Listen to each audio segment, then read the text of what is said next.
Hello everyone, welcome to the YouTube channel आयुफ law. मेरे इस चैनल पे आपको लॉ से रिलेटेड वीडियोस देखने को मिलती है। इस वीडियो का टॉपिक होने वाला है एजेंसी बाय रेटिफिकेशन। इससे पहले की वीडियो में ना मैंने आपको 4 मोड्स ऑफ एजेंसी क्रिएशन बताए थे, यानी कि एजेंसी को बनाने के 4 तरीके बताए थे। जिसमें पहला तरीका था एक्सप्रेस एग्रीमेंट, यानी कि स्पष्ट समझौता। दूसरा था इम्प्लीकेशन, यानी कि निहित या अप्रत्यक्ष समझौता। तीसरा था ऑपरेशन बाय लॉ, यानी कि कानून के प्रभाव से एजेंसी बन जाती है जब। इसके बाद फोर्थ पॉइंट था एजेंसी बाय रेटिफिकेशन। ठीक है। अब उस वाली वीडियो में मैंने आपको एजेंसी बाय रेटिफिकेशन का एक डेफिनेशन के तौर पे आपको बता दिया था, बट इसके ऊपर मैंने एक डेडिकेटेड वीडियो इसलिए बनाना चाहा क्योंकि ये काफी इंपॉर्टेंट टॉपिक है। अक्सर ये एग्जाम में 20 मार्क्स में पूछ लिया जाता है। एजेंसी बाय रेटिफिकेशन जो है हमें section number 196 of the Indian contract act के अंदर मिलता है। चलिए वीडियो को स्टार्ट करते हैं। अब देखते हैं एजेंसी बाय रेटिफिकेशन के लीगल एस्पेक्ट को। देखिए section number 196 and section number 197 जो है इस कॉन्सेप्ट को कंट्रोल करता है। सेक्शन नंबर 196 कहता है कि जब कोई एजेंट किसी ऐसे काम को अंजाम दे देता है जिसके लिए वो पहले से ऑथराइज नहीं था, ठीक है, यानी कि जिसके बिहाफ में वो काम करने गया है या कर चुका है, उस पर्सन ने उसको इसकी रजामंदी नहीं दी थी, मगर काम होने के बाद वो पर्सन उसको एक्सेप्ट कर लेता है। ठीक है। इसको कानून में ना एक्स पोस्ट फैक्टो एजेंसी कहते हैं, यानी एक ऐसी एजेंसी जो घटना के बाद यानी कि कार्य होने के बाद बनती है। ठीक है। और सेक्शन नंबर 197 जो है ना मोड्स ऑफ रेटिफिकेशन यानी कि पुष्टिकरण के प्रकार देता है। क्योंकि सवाल ये उठता है कि प्रिंसिपल अपनी मंजूरी जो देगा वो कैसे देगा। तो सेक्शन नंबर 197 हमें बताता है कि रेटिफिकेशन जो है वो 2 तरीके से किया जा सकता है। या तो एक्सप्रेस किया जाएगा अभिव्यक्त करके, जब प्रिंसिपल जो है वो साफ साफ शब्दों में बोलकर या लिखकर अपनी मंजूरी देगा, अपनी स्वीकृति देगा। और या फिर इम्प्लाइड, जो प्रिंसिपल के आचरण से कंडक्ट से रिफ्लेक्ट होता है, समझ में आता है। ठीक है।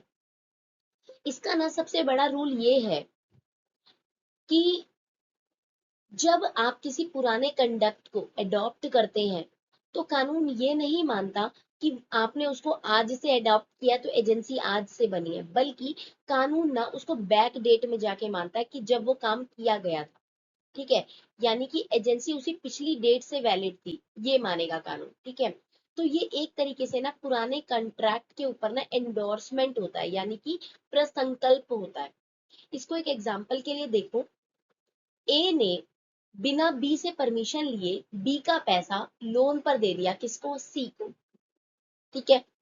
अब बाद में जब बी को पता चलता है कि उसका जो पैसा है वो ए ने लोन पे चढ़ा रखा था, तो बी ए से कुछ नहीं कहता, बल्कि ए से उस लोन का इंटरेस्ट चुपचाप अपने हाथ में ले लेता है। ठीक है। यहाँ ना बी का इंटरेस्ट लेना उसकी तरफ से एक इम्प्लाइड रेटिफिकेशन है। उसने बिना बोले ही ए को उस ऑनथराइज्ड काम करने के लिए, जो उसने उसका पैसा बिना पूछे ही लोन पे चढ़ा दिया था, वो अनऑथराइज कदम को उठाने के लिए कानून की नजर में स्वीकृति दे दी है। ठीक है। इसी को कहते हैं एजेंसी बाय रेटिफिकेशन। अब देखते हैं 13 एसेंशियल ऑफ वैलिड रेटिफिकेशन, यानी कि अगर किसी बिना परमिशन वाले काम को लीगली एक्सेप्ट करना है तो कानून के मुताबिक कौन कौन सी 13 शर्तें हैं जिनका पूरा होना अनिवार्य है। इस स्लाइड में आपको वो 13 की 13 शर्तें दिखाई दे रही होंगी। आप आराम से वीडियो को पॉज करिए, उन 13 शर्तों को नोट डाउन करिए, हम सीधा इसकी एक्सप्लेनेशन पे चलते हैं। देखिए सबसे पहली कंडीशन आ रही है act must be done in principles name, यानी कि एजेंट ने जो भी काम किया है वो साफ रूप में प्रिंसिपल के नाम पर ही हो या किया गया हो, अपने पर्सनल नाम पे उसने काम ना किया हो। नेक्स्ट है रेटिफिकेशन बाय करेक्ट पर्सन, यानी कि रेक्टिफाई करने का अधिकार जो है केवल उसी व्यक्ति के पास है जिसके बिहाफ पर काम किया गया था। कोई थर्ड पार्टी आकर के इसको रेटिफाई नहीं कर सकती है। यानी कि अगर ए ने ये बोला कि बी मेरा प्रिंसिपल है और मैं उसके पैसे जो है लोन पे चढ़ा रहा हूं ना, तो पैसों को लोन पे चढ़ाने का जो रेटिफाई करेगा वो बी ही करेगा। DEFG कोई आकर के नहीं रेटिफाई करेगा उस पैसे के लिए। ठीक है। नेक्स्ट है principal must exist at contract time, जिस समय एजेंट ने कॉन्ट्रैक्ट किया था उस वक्त प्रिंसिपल का लीगल एग्जिस्टेंस, कानूनी अस्तित्व होना जरूरी है। जैसे कंपनी इनकॉर्पोरेशन से पहले कि कोई भी कॉन्ट्रैक्ट जो होगी ना वो बाद में रेटिफाई नहीं किया जा सकता, ठीक है, कि अभी कंपनी बनी ही नहीं है और आज उस कंपनी के नाम पे कोई कॉन्ट्रैक्ट साइन कर दो और फिर 4 दिन बाद वो कंपनी बन रही है तो कह रहे हो कि 4 दिन पिछला कॉन्ट्रैक्ट रेटिफाई कर दो, ऐसा नहीं होता। नेक्स्ट एसेंशियल है principal must have contractual capacity, यानी कि कॉन्ट्रैक्ट के समय और रेटिफिकेशन के समय दोनों ही वक्त प्रिंसिपल के पास कॉन्ट्रैक्ट करने की क्षमता कैपेसिटी होनी चाहिए, वो माइनर या फिर अनसाउंड माइंड का नहीं होना चाहिए। एग्जाम्पल के तौर पे एक माइनर जो है उसके समय पे कोई कॉन्ट्रैक्ट बना जब वो माइनर था, ठीक है, अब वो मेजर हो गया तो भी वो मेजर होने के बाद भी उस कॉन्ट्रैक्ट को रेटिफाई नहीं कर सकता है जो वो माइनर था तब बनाया गया था, ठीक है। नेक्स्ट आ रहा है only lawful act can be ratified. देखिए, आप सिर्फ ना वैध कामों का ही रेटिफिकेशन कर सकते हैं, यानी कि लीगल कामों का, लॉफुल कामों का ही रेटिफिकेशन कर सकते हैं। किसी भी इलीगल या फिर जो आपराधिक एक्ट्स होते हैं ना उनको कानून अप्रूव करने की इजाजत नहीं देता है। एग्जाम्पल के लिए कि अ, झूठे सिग्नेचर करने का कोई कॉन्ट्रैक्ट जो होता है उसको रेटिफाई नहीं किया जा सकता, ठीक है। नेक्स्ट एसेंशियल है full knowledge of material facts, यानी कि सेक्शन नंबर 198। देखिए, इंडियन कॉन्ट्रैक्ट एक्ट का सेक्शन 198 साफ तौर पर ये नियम बताता है कि जो व्यक्ति रेटिफिकेशन कर रहा है ना उसके पास उस ट्रांजैक्शन से जुड़े सारे के सारे मटेरियल फैक्ट, यानी कि सारी की सारी मुख्य बातें, जो भी तथ्य है ना इंपॉर्टेंट फैक्ट्स, उसकी पूरी की पूरी संक्षिप्त जानकारी होनी चाहिए, ठीक है। अगर प्रिंसिपल बाद में ये प्रूफ कर देता है कि रेटिफिकेशन के समय वो किसी वाइटल फैक्ट यानी कि किसी जरूरी या इंपॉर्टेंट तथ्य से पूरी तरीके से अनवेयर था, अनजान था, तो कानून की नजर में वो रेटिफिकेशन जो होती है ना वो इनवैलिड हो जाती है, अमान्य हो जाती है और प्रिंसिपल उस कॉन्ट्रैक्ट से बाउंड नहीं रह जाता। एग्जाम्पल के लिए देखिए, अगर प्रिंसिपल बिना सोचे समझे या बिना सच्चाई जाने किसी डील का हाँ बोल देता है, ठीक है, तो वो रेटिफिकेशन बाइंडिंग नहीं मानी जाती कानून की नजरों में। नेक्स्ट है whole transaction must be ratified. अगला नियम हमें ये बता रहा है कि किसी भी कॉन्ट्रैक्ट को टुकड़ों में रेटिफाई नहीं किया जा सकता, यानी आप उसे पार्ट्स में एक्सेप्ट और पास पार्ट में रिजेक्ट नहीं कर सकते हैं। आपको या तो पूरे के पूरे कॉन्ट्रैक्ट को या पूरी की पूरी ट्रांजैक्शन को यस बोलना होगा, रेटिफाई करना होगा एक सिंगल यूनिट की तरह, या तो पूरा एक्सेप्ट करो या तो फिर पूरा रिजेक्ट कर दो। आप अपनी मर्जी से सिर्फ मुनाफे वाला हिस्सा चुन लोगे और हाँ बोल दोगे और बाकी को रिजेक्ट कर दोगे, ऐसा नहीं होता, ठीक है।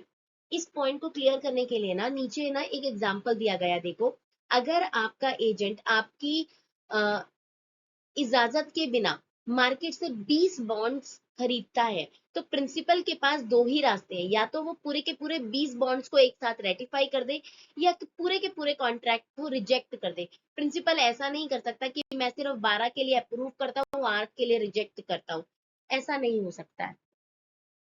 नेक्स्ट पॉइंट है must not damage third party, section number 200। देखिए, जो सेक्शन नंबर 200 है ना इंडियन कॉन्ट्रैक्ट एक्ट का, ये बहुत बड़ा सुरक्षा नियम स्थापित करता है। कानून कहता है कि किसी रेटिफिकेशन के कारण किसी भी थर्ड पार्टी को किसी भी तरीके की लीगल इंजरी नहीं होनी चाहिए, ठीक है। और कानून साथ में ये भी कहता है कि अगर आप किसी अनऑथराइज्ड एक्ट को रेटिफाई कर रहे हो जिसके कारण किसी थर्ड पार्टी को लीगल इंजरी हो रही है, कोई क्षति पहुंच रही है, तो वो रेटिफिकेशन वैलिड नहीं मानी जाएगी।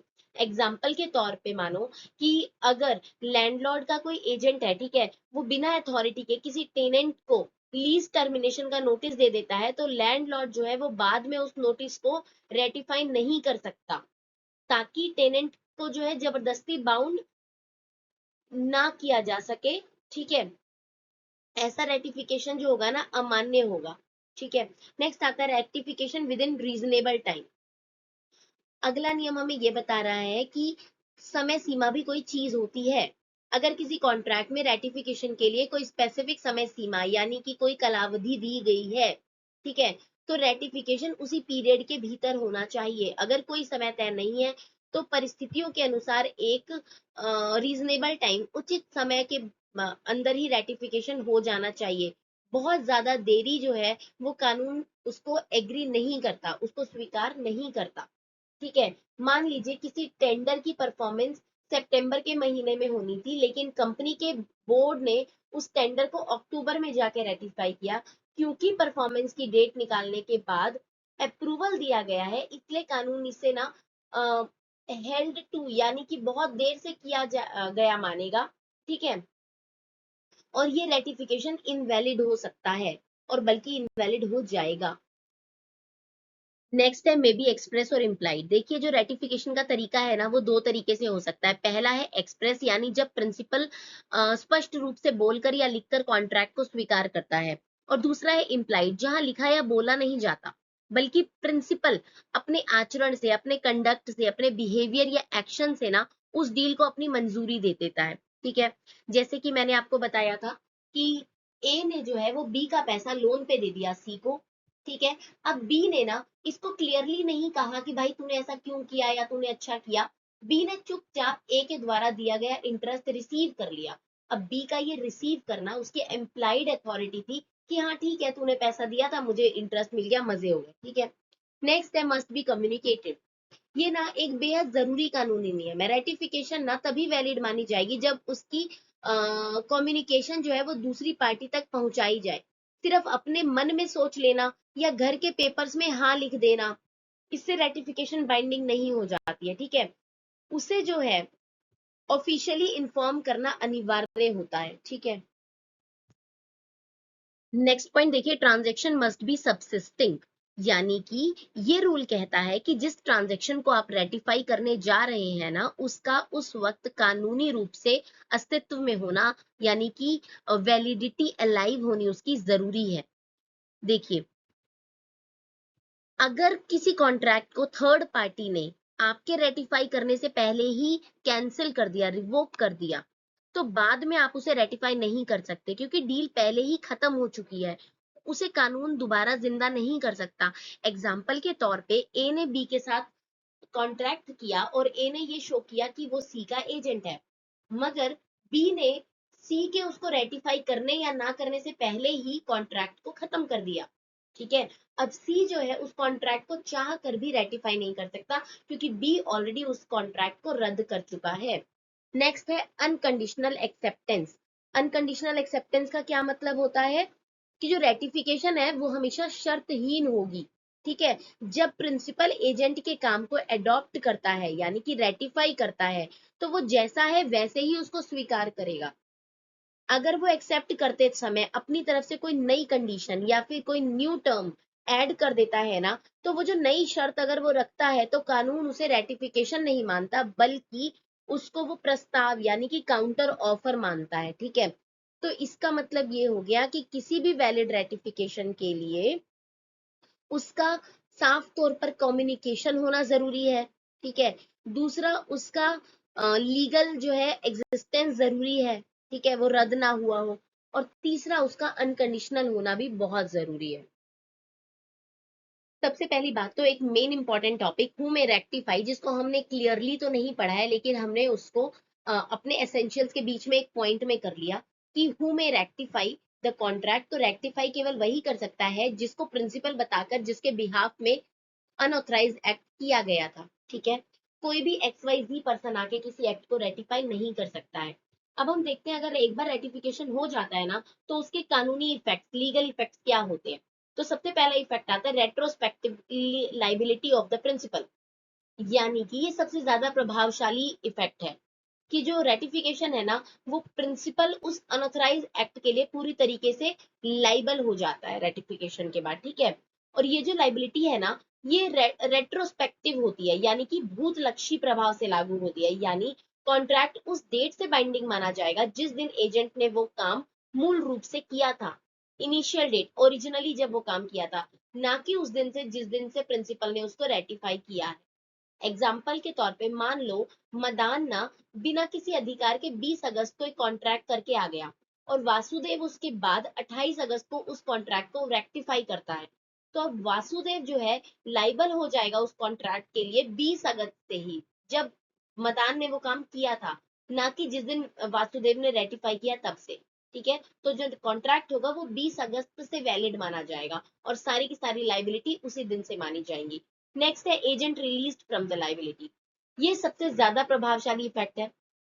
देखिए, जैसे ही प्रिंसिपल किसी काम को रेटिफाई कर देता है, ठीक है, और प्रिंसिपल और एजेंट के बीच में एक लीगल कॉन्ट्रैक्ट स्थापित हो जाता है, वैसे ही एजेंट अपनी सारी पर्सनल लाइबिलिटी, जितने भी उसके व्यक्तिगत उत्तरदायित्व से थे ना, उनसे रिलीज हो जाता है, मुक्त हो जाता है, फ्री हो जाता है। इसके साथ ही एजेंट कानूनी रूप से अपना कमीशन या फिर अपनी बाकी की सारे नॉर्मल बेनिफिट्स पाने का भी अधिकारी हो जाता है। ठीक है, अगर इसको हम शॉर्ट में कहें तो रेटिफिकेशन कानून में एक ऐसा मैजिकल टूल है जो एजेंट को सुरक्षा देता है और कॉन्ट्रैक्ट को उसके शुरुआती दिन से ही वैलिड बना देता है। ठीक है, इसके साथ ही हमारा मोड ऑफ एजेंसी क्रिएशन यानी कि एजेंसी बाय रेटिफिकेशन खत्म होता है। कोई डाउट है तो मुझे कमेंट सेक्शन में लिखिए। मेरी वीडियो पसंद आती है तो मेरी वीडियो को लाइक करिए, मेरे चैनल को सब्सक्राइब करिए। Thanks for watching.